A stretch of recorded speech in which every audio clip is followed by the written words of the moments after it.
Well, good evening, everyone, and welcome to He Said, He Said, He Said. A look at the world from a seasoned Black man's perspective. I'm your host, Alvin King, and welcome to our show tonight. Happy New Year. This is the last time I'm going to say this week, I think. Happy New Year to all of you. And I hope that you ushered in 2023 the way you wanted to. And the year it has started out the way you wants it to. And we're going to help it tonight by hosting a show that's about dating in 2023. Ladies and gentlemen, our show tonight, New Year Dating Tips. And we are so happy to have celebrity gay dating coach Lamont Scales-White. He is here with us tonight again, ladies and gentlemen, and we are so happy to have him on board with us tonight. And please, if you have any comments, please put your comments in the comment section. We want to hear from you. We may ask Lamont some questions that we don't have, and well, that you may want to know. And if you want, to get your questions heard or want us to acknowledge your question, please put it in the chat, ladies and gentlemen. But again, welcome to our show tonight. How you doing, Alma? Thank you for joining us. I want to first take a moment right now and send up prayers to Deron Hamlin, ladies and gentlemen, the safety for the Buffalo Bills. I think we have a picture of him, ladies and gentlemen. Yes, he is the safety for the Buffalo Bills. Last Monday on a Monday Night Football, his team, the Buffalo Bills, was playing Cincinnati, and he collapsed on the field following a hit during the first quarter of the game. We all saw it, ladies and gentlemen, but tonight, I'm telling you, I am sending up, this is a really feel-good story because he is no longer on a breathing machine. And right here, this is a touching moment at the game when all of the team members from Cincinnati and Buffalo rallied around him, ladies and gentlemen. It was something that we have not seen in football, and we are so glad that he is on the men's, and he talked to his team today. So again, that's a feel-good story that we are so happy to share with you tonight. Also, today is the second anniversary of the January 6th insurrection when a mob of MAGA supporters claiming voter fraud attacked our democracy by storming the U.S. Capitol and disrupted a joint session of the U.S. Congress in the process of affirming the presidential election results. But the chaos continues because right now, today, 2 years later, on Capitol Hill, Kevin McCarthy, this is him, pick a speaker if you want. Kevin McCarthy has been voted against 12 to 13 times in his efforts to become Speaker of the House by his own party. They don't want him. And he is continuing. He is going to keep fighting until he gets that. And basically, I'm sure Nancy Pelosi is sitting back, doing her nails right now, thinking, you are such an embarrassment to our democracy. And as I told my co-host, this is entitlement on clear display. So I clearly wanted to stop. But speaking of stopping, because we have a show to do tonight, I want to get on with the chat, ladies and gentlemen, and get my co-host in here. So if you all are ready, let's get ready for the chat.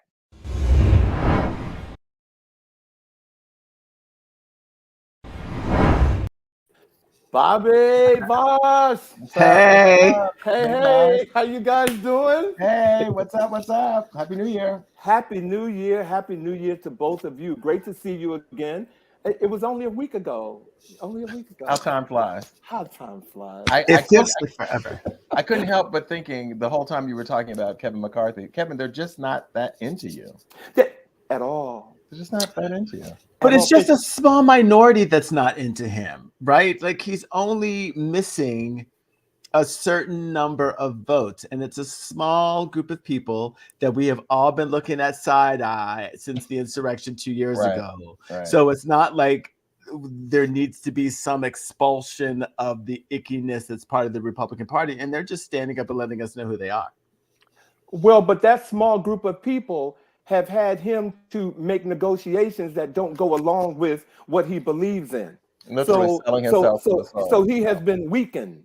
Okay. Yeah. He has been weakened, and so what is that going to do once he gets the position as speaker? It's going to be chaos 2.10. And so again, our democracy is a shoot show. I couldn't say what I wanted to say on TV. I had to catch myself. Wait a minute. Go ahead. Yeah, let's say hello to some people Yes. who have been up in here. Alma's here. Hello, Alma. Monica is here. Your good girl, Judy. Rosalie is here. Sean. What's up, Sean? George. Carol. Hello, Carol. Oh, Carol is what does Alma call her folks? Almond Joys. The Almond Joys. Welcome. He said. Welcome, Carol. And look, the gay dating coach. Lamont has his crew up in here. Come on now. How you guys doing? Well, look, I am so excited about this show because I don't care what anybody say. Everybody wants to be loved by somebody. Okay. And today we're going to let's kick off the new year. Well, first of all, before we do that, how was you all's New Year's? How did you bring it in? You don't care. I do care. Hold on, let me take a sip. I do care. You don't care. All men are dogs. You don't care. Did you all bring the New Year's in the way you wanted to? I was a cliche. I was in bed by 9, and I woke up at 12:01 because I heard fireworks going off. That's how I did. And this is the last. Yeah, this is last year. Next year, I'm definitely going out, and I'm going to party like it's 1999. Wow, you that do means that in a different outfit and with people. Okay. You know what? I need to say this, ladies and gentlemen, for those of you who follow me. Okay, I posted a picture on New Year's Eve of somebody with some ashy legs. It is not me. It is not me. We're talking about a dating show. So I don't want somebody to follow me and see those ashy legs and think that they are mine. They are not my ashy legs. My family called me and said, do we need to bring some lotion over there? Well, somebody needs to lotion them legs. It is not me. So if we can move on with the show, ladies and gentlemen, I'm prepared to do that. If you guys are ready, let's move on and let me introduce our special guest. Absolutely. I'm sorry. Wait a minute. Before we do that, we got to celebrate some folks tonight. Yeah, we've got some folks we wanted to call out for their historic accomplishments. That's right. Absolutely. I want to start off by saluting Hakeem Jeffries, who was elected as the first Black leader of the Democratic caucus in this 118th Congress. If you guys don't know who he is, Jeffries has been a representative of the New York 8th Congressional District since 2013. And my fraternity brother of Kappa Alpha Psi. Is he really? I'll bring it down. What's your call? Yo. Give it. So he has been in politics for forever, but before he was in politics, he was working as an in-house litigator. And at the time, he was working for Viacom and CBS, and he worked on one of the cases that came up because of the Super Bowl number 38 halftime show controversy involving Janet and Justin Timberlake. Exactly. So he is forever a part of pop culture. He's married, has 2 kids, and lives in the lovely neighborhood of Prospect Heights in Brooklyn. We celebrate you, Hakeem Jeffries. Congratulations. Absolutely. He looks good in that Senate. I mean, he looks good in that chamber. Yep. So, he really does. He really does. Yeah. But there's more record-breaking folks out there. Yes, indeed. There's Wes Moore, who was sworn in as Maryland's first Black governor. He is not only in politics and a politician, he is an author and a former investment banker and television producer. Did you guys know that? And he got looks to boot. Yes. Okay, he got looks. You know, if you're gonna look at somebody in politics, he don't look like no wrinkled bed. Okay, No, he looks good. Okay, No, yeah. he's not the typical governor. No. Yeah, and we know one of our guest members, one of our cast members, was all up in his face. Come so on now. yeah, look. Of course, and cheesing. Do you see that cheesing? Yes, indeed. Yes. Guilty. But I will say that in addition to this historic election of Maryland's first Black governor, Wes Moore, he also picked an historic running mate in Aruna Miller, who was the first Asian American woman to serve as lieutenant governor for the state of Maryland. And in addition to that, she is the first immigrant to hold a statewide office in the state of Maryland. So his entire running ticket is one that is historic in many ways, and certainly one that I'm a Washingtonian, but I'm currently living in the state of Maryland. Very proud of what that represents in terms of a future for more inclusivity in terms of leadership in the state of Maryland. We are celebrating the M and the DMV tonight. Let me just say that. That's right. We got to celebrate them. Come on now. In addition to Aruna Miller, we also have Anthony Brown, who is the first Black man sworn in as Attorney General. Now, Anthony Brown, interestingly enough, also was one of my frat brothers there. Hey, David.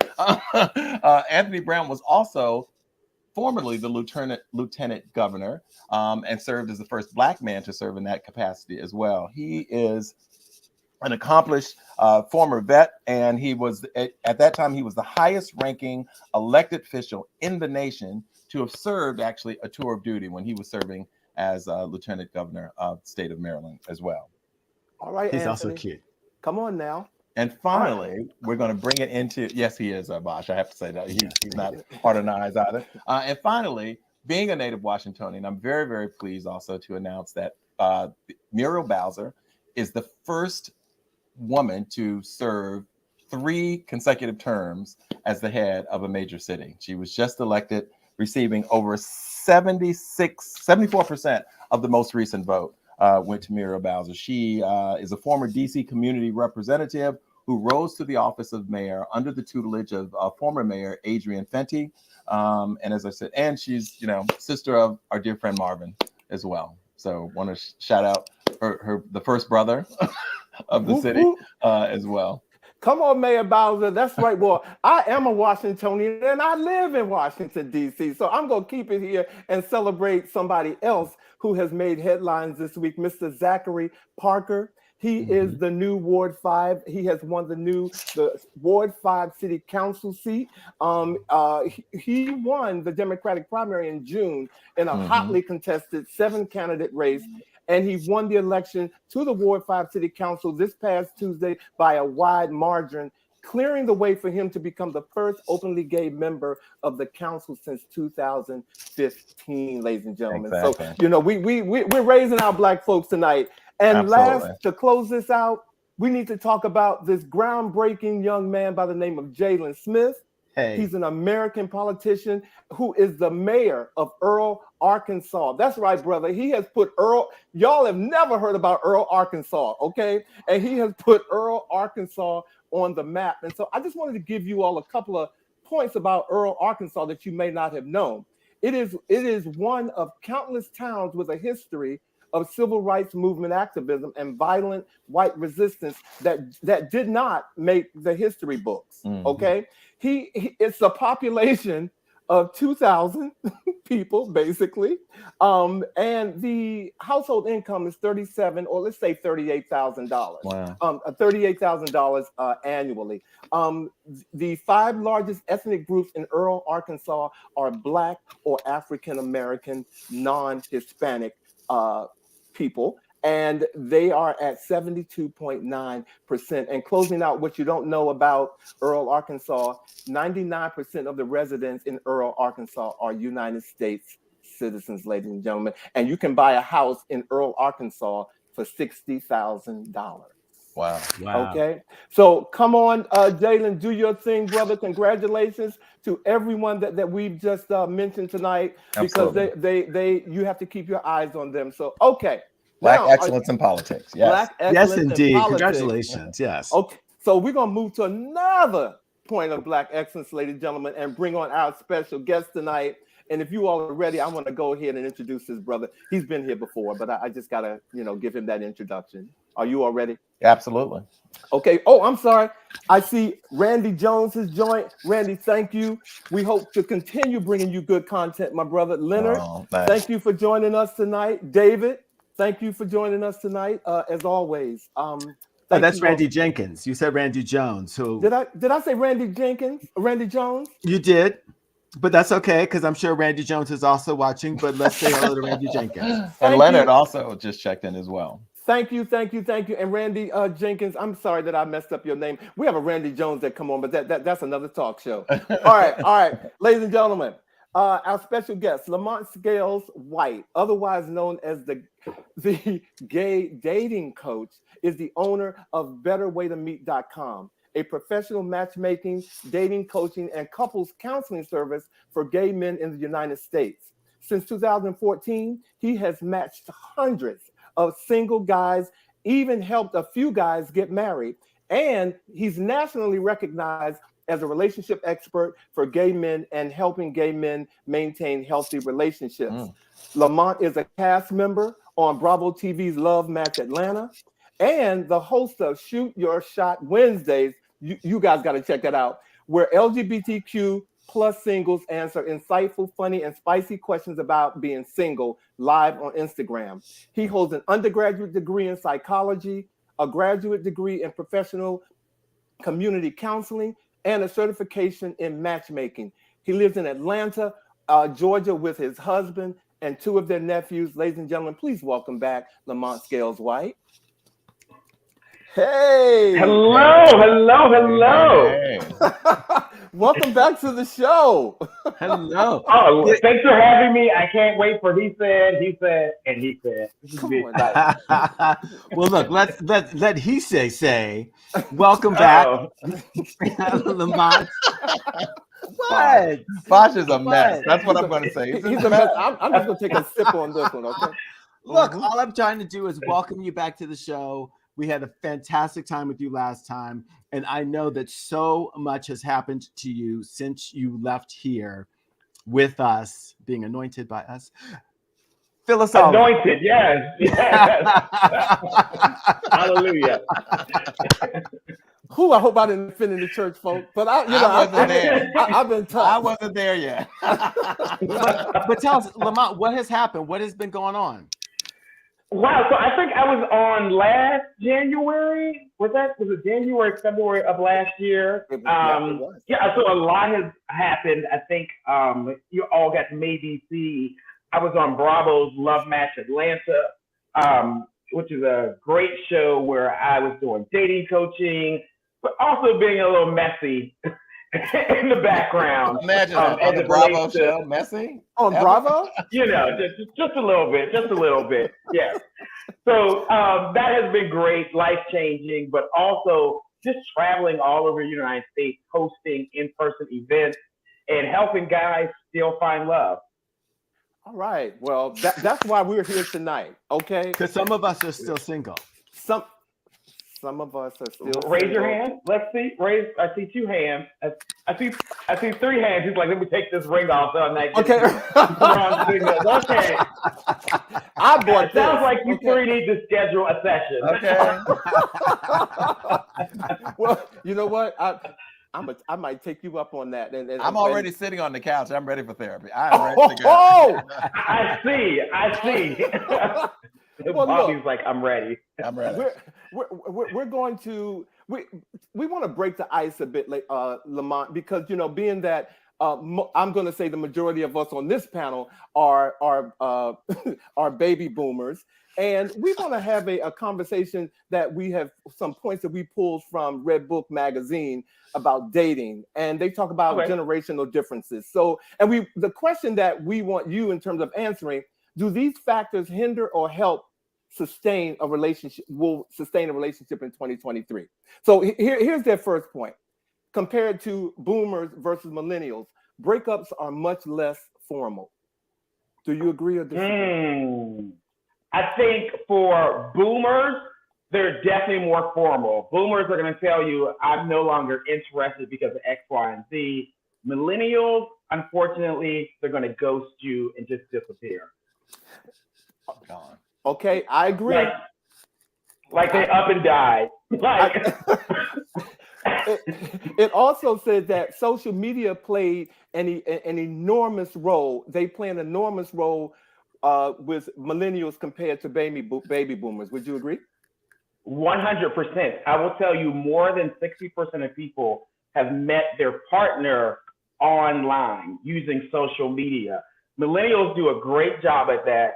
Baby boomers, not so much. And, you know, I can tell you why. It might offend some people, but they don't do it well. They not at all. Well, excuse me. I think you need to take about 30 seconds to say why. Okay, here we go. Because I need to know why. Yes, because they think it's so. Our baby boomers think that it's not professional to put certain images of themselves out there. They don't want to put what city they live in. They don't want to put pictures of their life, their personal life. Everything has to be this public image that is so buttoned up. And that is not sexy and that is not attractive.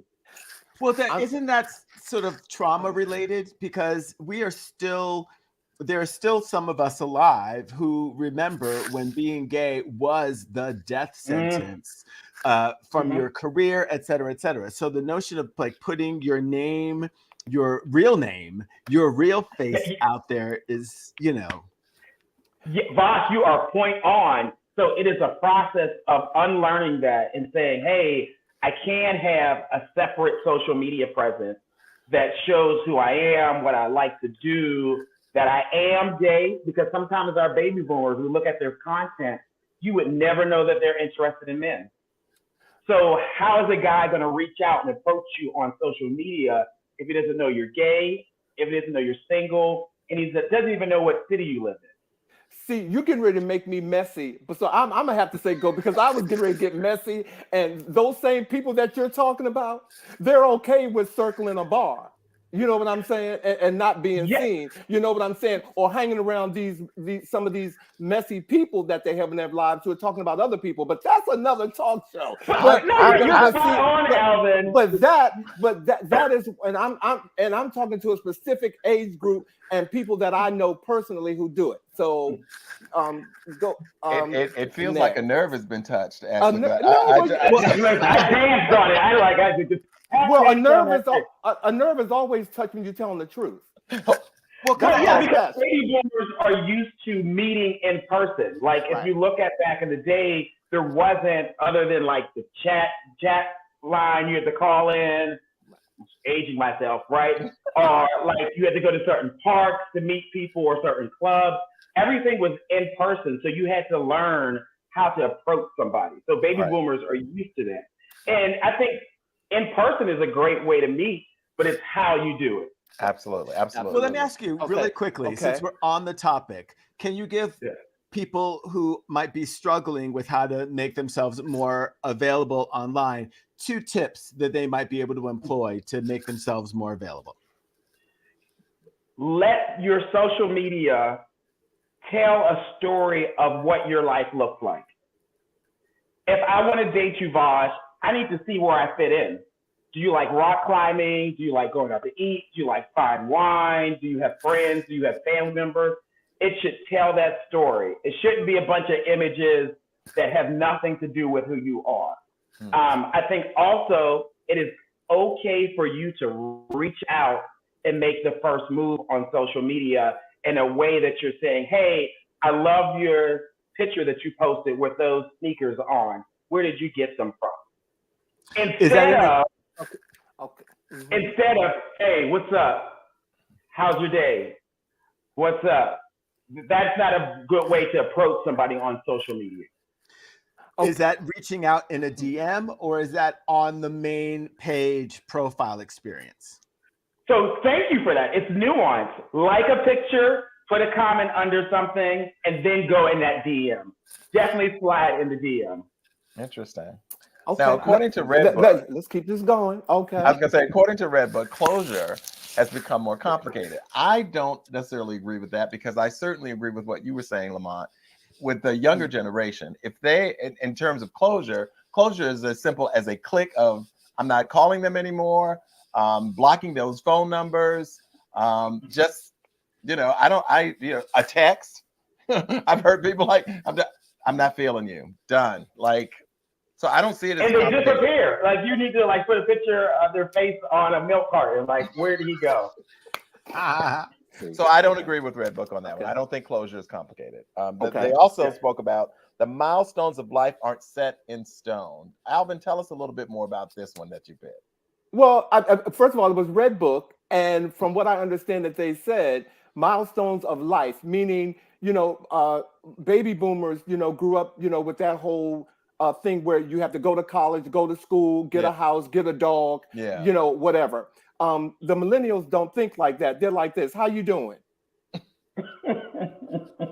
how you doing? And I don't mean to say that they're not looking at a situation like, what do you have for me or advancing? I'm just saying a baby boomer has come with a plan already in place. And I don't think millennials are that. Got it. That's what I took away from Red Book. Okay. Yeah. Well, I think our millennials, they are in a phase in life which is okay because they're naive. They haven't experienced certain things, and they should be. So whenever we talk about, you see these guys who are like, I want to date someone who's 15, 20 years younger than me. I'm like, woo, do you really know what you're getting yourself into, right? Because you do more than say woo. I can't cuss on here, right? No, you can't. Woo. That's right, you can. Okay. Because I'm just like, millennials need to experience things as they should. They need to figure out like what they want to do as far as career, what they want in a type of relationship, sexually, what they want. They need to experience more. Buying a house, failing epically so that then they can learn from that. Our baby boomers have like experienced so much, so they have a wealth of knowledge of who they are, self-identity. They're authentic to who they are. So they're a little bit like narrowly focused on this is who I am, this is what I want. Yeah. Okay. All right. Well, even going further into some of these milestones, it seems that the pressure to create a nuclear family is less, which is part of the reason to couple in the first place. So how does that lessening affect everything? Yeah, so I think it really depends. I think a long time ago, baby boomers did not envision being married. Gay marriage has not even been 10 years being legal. So there was no concept of two men getting married, having children, doing a savings plan or talking about, death and burial. So it is more of a new concept where we're trying to reimagine, yes, we can have children, we can get married. Millennials, they are experiencing that, so they want that. They're like, oh no, I want to be married by the time I'm 30. I'm like, wait, slow down. Experience life and then get married. Yeah. So look, go ahead. I'm sorry. No, because I know because we want to get to some of the other questions. This was an icebreaker, but this seems like it's an ice melter. And I just want to. So I'm gonna jump down a bit and give Vash and Bobby a chance to ask one more question as well. According to Red Book, the line between single and together has gotten a little blurry. Because can you expand on that? Your opinion, please. Baby boomers think, I met you, we're dating, and we are like, this is us, right? Like, you cannot date somebody else. And I'm like, no, millennials are like, the hell, yes, I can. I can date 2 or 3 people at a time because all dating is getting to know each other, spending time with each other. It has nothing to do with sex. You can date 4 guys and have no sex whatsoever. It's just trying to see if you're compatible. But my baby boomers, after like 2 or 3 weeks, it's like, I thought we was together. And it's like, no, I'm trying to get to know you. Yeah. Yeah, I can't stand someone to call me baby on a first date. But go ahead, Bobby. Well, speaking of dating, is the word dating actually what these millennials actually call it? Or is it just getting to know one another? Is the word date a taboo? Or does it simply mean we went out on together at an event? So if you see each other more than 2 or 3 times, you're dating. Those were dates. Because that means I think date is synonymous with getting to know each other. Okay.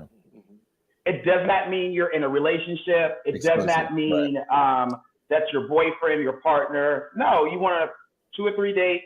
You were getting to know each other. And I think sometimes people confuse that, or millennials want to say, oh, I was talking to him. You went on a date, sir. That's what it was. Acknowledge it and keep it moving. And keep it moving. Yeah. Okay. All right. Yeah. And I think people need to understand that dating is giving someone a look into what it would be like to spend their life with you. Or at least a good amount of time. Or at least, Well, at least this week. I know it's like, this is what it would be like to spend your life with me. If that means sitting on the couch all the time, guess what? That's going to be sitting on the couch all the time. If I'm buying you flowers, if I'm taking you to dinner, I'm giving you a glimpse as to what you should expect from me, which is why things fail when people are like, hey, I got you now. We ain't going out. It's like, wait. We used to go out all the time, right? The sales pitch was going out to dinner, getting dressed up and going dancing. I didn't sign up for this. So I think that's important to sort of keep in mind. I have a question for you, Lamont. So with gender roles shifting right now, I see so many of these relationship people online and straight men and women especially talking about the masculinization of women and the feminization of men. With gender role shifting, how's that affecting the whole dating scene? So I am so happy that I am a gay man. You know why? Yes. I don't have to deal with that straight stuff where those heteronormative gender roles that like were taught that a man has to do this, a woman has to do this. No. The beauty of being a gay man is that we get to recreate all that. We get to define our own dynamics. Whatever pronouns that you use in a relationship, you get to say, hey, I want my voice to be heard. I would like to make decisions together. I want to be sexually submissive or sexually dominant. You navigate that as gay men and you do what makes you all that works well. One of the key things that people are like, well, how do I know if I am supposed to be, more this or more that? After you start to be who you are in a relationship, if you feel good about yourself, keep moving. If you feel shame, not heard, then you need to tweak that and then change that type of dynamic in your relationship. Amen. We had a question that I just want to acknowledge, and this was from a Facebook user. Yeah. We are going to have a show on gender. I don't want to call it, I'm just going to say Facebook user. Thank you for that question. But please go to our he said live page on Facebook or follow us on YouTube or Instagram and we will definitely, we're putting that show together and we're going to acknowledge your comment. But tonight we're going to move forward with talking to Lamont about some of the other topics that we need to talk to him about dating in 2023. I don't want to dismiss you, Facebook user. Just let you know that we're coming back. Please. Okay. Also, Monica said that she liked your show, Lamont, and she wants to know when is it coming back. So hopefully, crossing fingers that they'll give us an answer if we're going to do a second season. Probably they're going to tell us by the end of the month. So I think we deserve a second season. A lot of people they like seeing Black people dating and Black professionals and the Atlanta scene, like what it really is like. Exactly. Yeah. Right on. All right. So let's get to the nitty gritty because we got some questions for Lamont that we want to get up in here. Here we go. Okay. So I'd like to start with looking at the whole notion of, whether dating is more challenging in this day and age in terms of the risk of technology, the way people meet, as you were like saying before, that, it's very different. And based upon your age, that you walk into it with very different expectations sometimes. Is dating, is it dead? Is it, or, I hope not, because Lamont. So there is I would say I'm 42, so I will tell you how like the landscape has changed. And I will say there's a misconception that gay men are not dating. Gay men don't want monogamy. Mhm. Gay men are not getting married. However, you can see the significant increases of gay men forming long-term relationships, defining their own relationships on their own terms, and just being authentic about who they are. So if you look about like 5-10 years ago, a lot of gay men had more challenges about being open about who they are or who they choose to love because of crazy laws, discrimination around employment, hate crimes. So that stuff still exists. However, with the more presence of gay men on media, actors in our communities, particularly in different cities that you live in, it has reduced significantly. So it makes dating a little bit more easier, depending on what city you're in. That you can actually meet a guy, at the Walmart, at a social group, maybe a fraternity meeting, and be open about it. Yeah. Okay. Interesting. Thank you. What you just said about everything, like how it is way more, I don't want to say mainstream, but you have comedians, straight comedians, joking about Grindr to non-gay audiences. So the whole notion of like the tools and tactics that we use to connect have become so mainstream that it's just out there, right? Dovetailing what you said about people coupling less, have we become just a group of just sexual beings and not really looking to couple long term? What are you finding in? Oh no, I find that more gay men are forming relationships, and it's not just about sex. I find that they are forming long-term relationships as far as like dating, engagement, marriage, having families over the last 10 years. So I need to get out of the gutter is what I'm hearing. So thank you. Yeah. Okay. I don't know where you hang out, Bob. I don't know. Obviously the gutter. Okay. I was like, wait, did he just say that? This is a therapy session for me. I don't know what y'all are doing here, but I'm telling you what I'm doing here. Oh my No God. judgment. No judgment. Oh, speak for yourself. There's judgment. Look, My God. no judgment zone. No, this is a no judgment zone. Oh, that's right. Preacher boy Bobby up here. Well, look, those be the ones, okay? Lamont, early on, when we were going through the icebreaker, we had a question here where, what was the best way for a 50 or 60-year-old someone to meet a partner? And the question was it online? But you kind of, said that out about them putting themselves out there. Now, if you want to expand on that, please do. But I have another question, which is a sort of a caveat to that. So what I will say, for my baby boomers over 50, set a goal, okay? Set a goal to either meet, and like when I say meet, I mean like with intentions of going on a date. Meet a guy and say, hey, I want to go on a date with you, whether you're doing it in person or reaching out to the guy on social media. If you're going to meet the guy on social media, my guys who are baby boomers, pay someone to take pictures of you. Get a professional photo shoot or have friends take pictures of you. Gay, straight, bisexual men do a horrible job of posting pictures, like good pictures of themselves, right? They're usually like a weird angle. They're from 10 years ago. They're blurry. They're just not really good. Or they have ashy legs out like Alvin did, and it just doesn't like work well. And it just, no. So,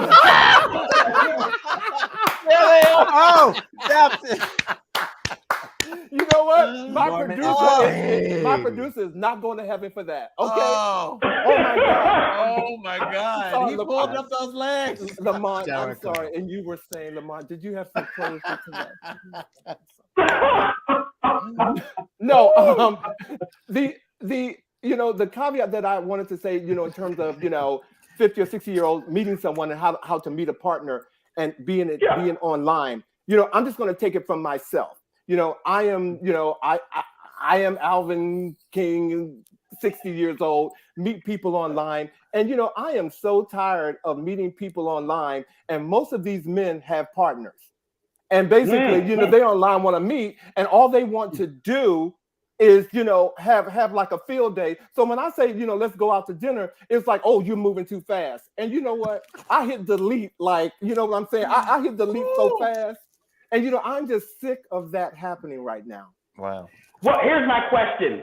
Did you all have a conversation on the phone before you invited him out to dinner? Oh, no. Well, we had a conversation on, I have had conversations with people. I always conversate because I'm going to get to know, I'm not, you know, I'm a communicator. So okay. Oh yeah, I'm a communicator. So I think there's a way that you can weed out guys. So if you're meeting online, definitely exchange contact information. Right. Make sure you have a picture of them. Talk to them on the phone maybe once or twice. That way you get a good vibe and you get to say, hey, are you married? Are you in a relationship? Like you can do some of those vetting questions and then schedule something in person. Lamont, I'm gonna go into the next question because some of these people are so good. They have pictures out there by themselves, give you their number, and still the situation goes back to what I just said. So that equals trifling to me. So we can go. You're a magnet for married men. Right. I don't want to judge anyone, but I'm just saying I don't know what this magnet is that I have, but that's what happens to me. Okay, so I, while not, you know, disclosing everything about one's life, but you know, I'm of that group that you mentioned earlier. I'm not on any dating profile. I don't like the notion of meeting someone online does not appeal to me at all. I much prefer meeting someone organically. You know, it just feels better for me. I don't stand in judgment of it, but I just think for me. So I asked the question. So what'd you say? Sandra D. So the question I have is recommendations for meeting people out in, as they say, in the wild, the grocery store, the library. They're like, you know, like what are there recommendations you have for those who desire to meet people more organically? I hate you know, the blind dates. I hate setups. I would never go to like a couple's night or at a club, like none of that. Like far more organically. Are there recommendations for people meeting people organically in the wild? Yes, I get it. Online meeting is not for everybody. So if you're more in person, get it. So there are two ways that you can do this. You hear that, Vash? Get it. Two ways. Do it. So one is whatever you like doing for fun, whether that's a book club, hiking, volunteering somewhere, you need to do more of that.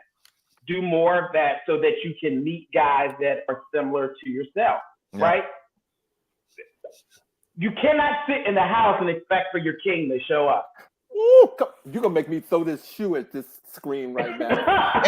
and then our king is right here on the other screen. Yes, he's right there. King. Yes. We have a king. The other king. Oh, the other king. Okay, got it. Right.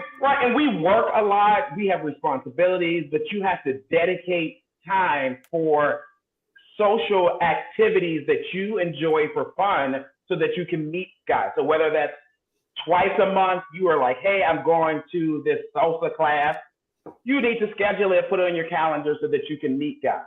The other thing is you can make it a goal of going to the grocery store, to the park.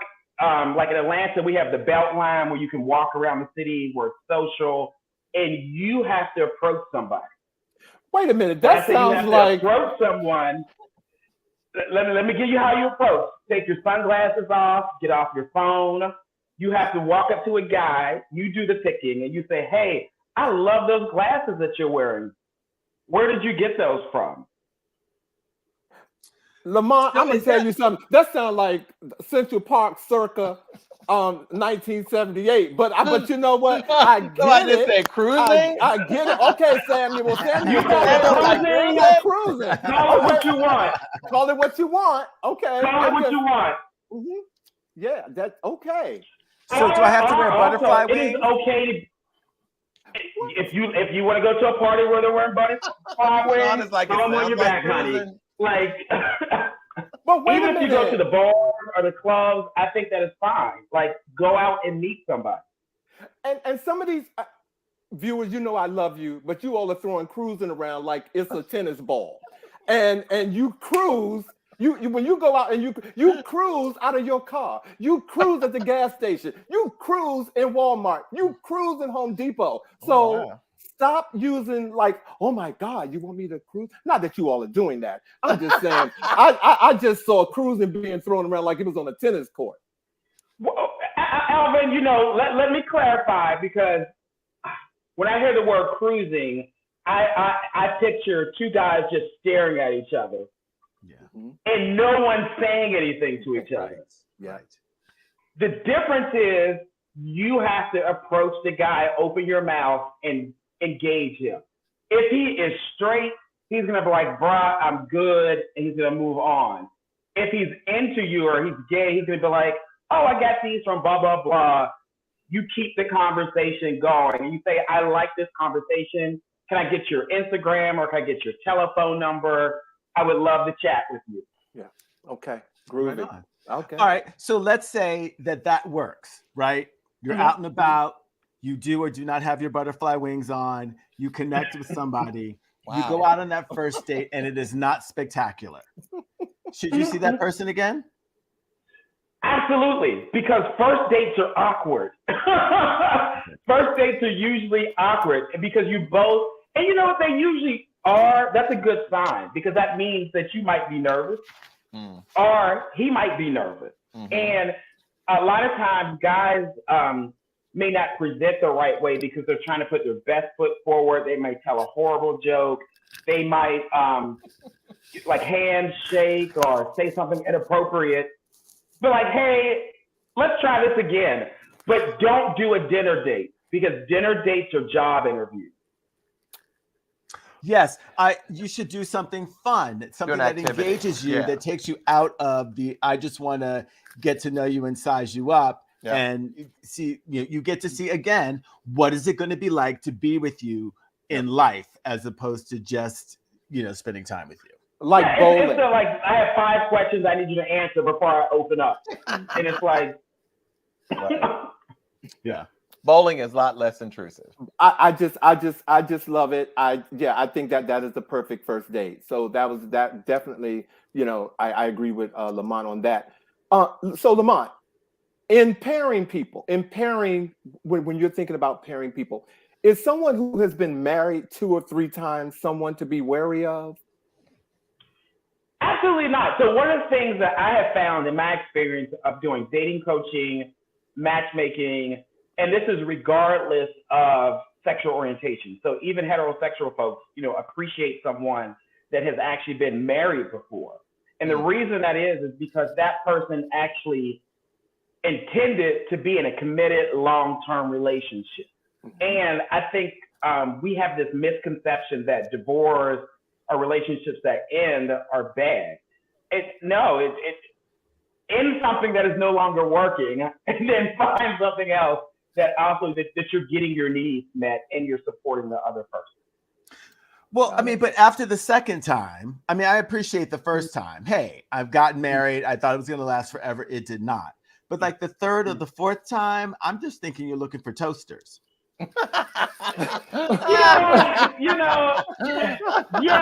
like 5 or 6, then it's like, what does marriage mean, like, to you? And that's the question you might want to ask on a date, is like, what's marriage about to you? Is it just a legal contract? Right. Or is it just something you're supposed to do? Does it make you feel better? Does it make you feel more committed?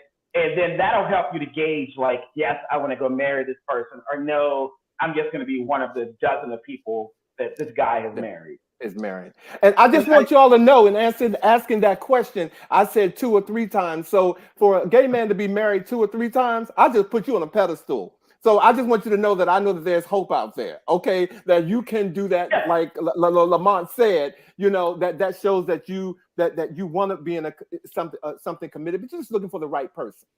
So yeah. Or especially my baby boomers, maybe their first husband passed away, right? So again, what is the beauty of it is that they're still feel like there's hope for love, and they just don't give up. A lot of people give up on finding love. They're like, forget it. I'll just date for the rest of my life, or I'll just hook up for the rest of my life. No, guys are like still inspired. They still believe in commitment and love. Well, if someone has been married 3 or 4 times and all of their spouses have died, I think I would like to stay away from that. That's another show as well. I knew you would do. Yeah. You know, that's another I want to see show. that bank account with that insurance check they received. Well, then you got to get the hoopy doop on them. And get that. Look at the wheel. Look at the wheel. Look at That's the when you wheel. call 911 and they're like, "You're in the house." Yeah, they're in the house. So let me ask you this: you did say something earlier that we were talking about, and you made that ooh, you know, and it's very interesting to me. I am always intrigued by people who find themselves at a certain age and either are committed to finding someone in that same age group, or they are like only looking for people who are younger. I've also encountered some young brothers who are like, they don't like young brothers. They always want somebody a little older because they feel they're mature. They're not playing around. Where does age, you know, how important is that age factor in the dating process now?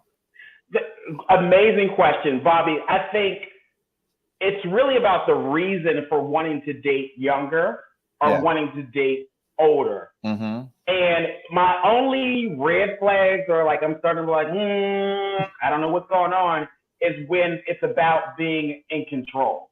Sometimes older guys want to date someone who's younger because they want to be in control. Right. They want to, but they disguise it as, oh, I just want like to teach younger. someone something, or Right. I want to, you know, mentor. I'm like, no, you want to be in control. Just say that. Right. Or younger guys are like, oh, I want someone who has lived life, blah, blah, blah.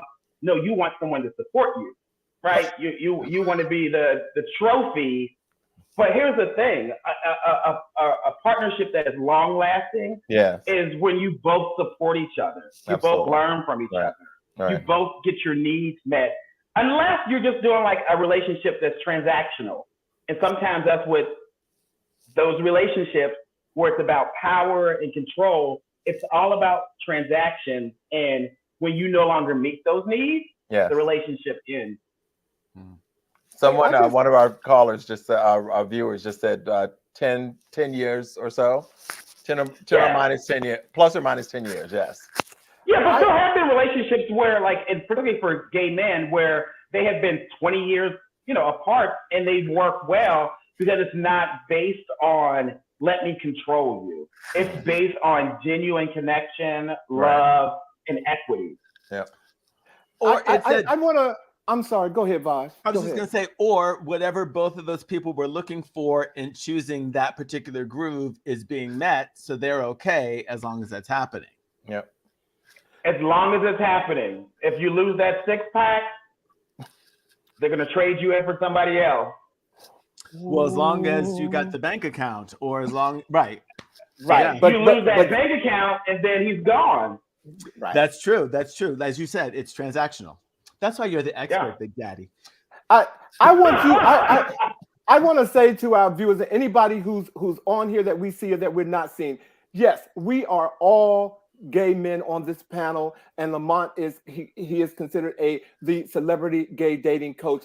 But some of this information that we're providing today can also be shared or would apply to heterosexual people. It's universal. It's universal. So don't walk away from here thinking that you cannot listen to what we're saying or that it doesn't apply to you. I just want to make sure that I put that out there to everybody, because Lamont is giving you some, extremely good feedback.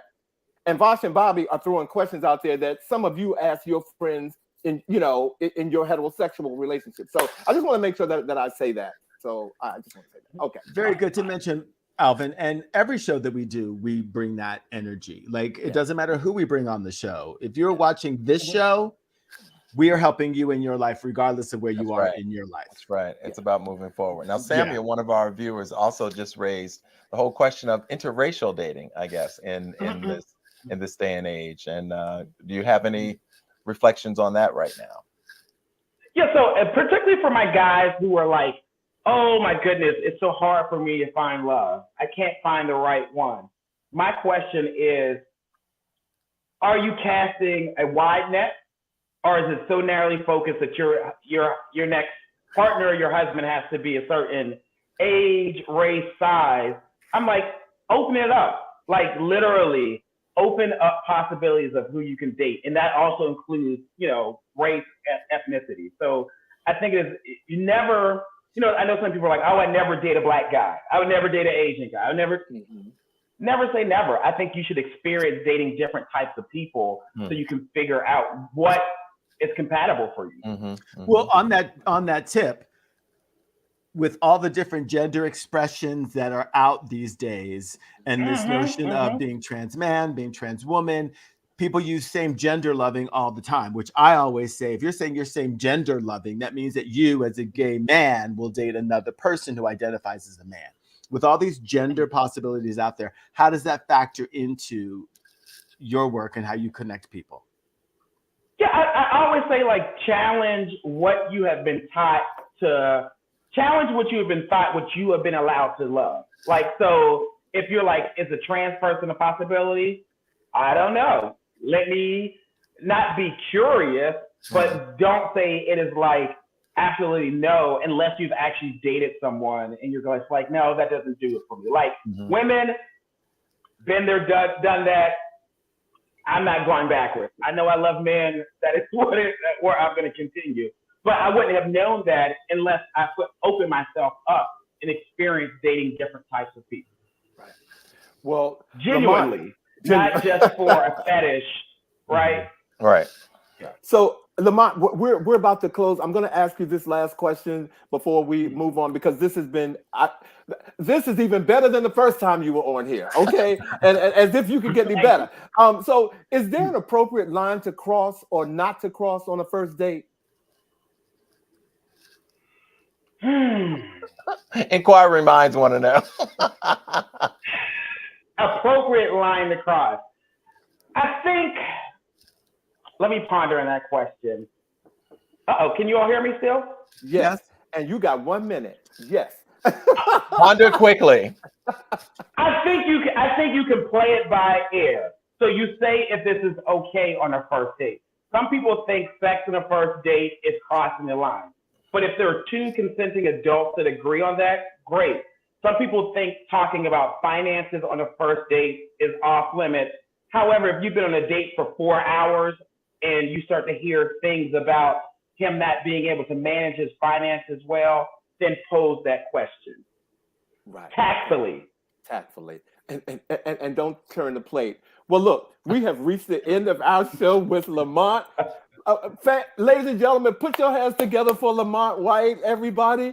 Lamont, you don't have to go anywhere. Thank you for joining us tonight. I'm going to keep you on while we close out the show. Next week, January the 13th, we are doing a show, Shining Our Light. And we have with us special guest, Tim West.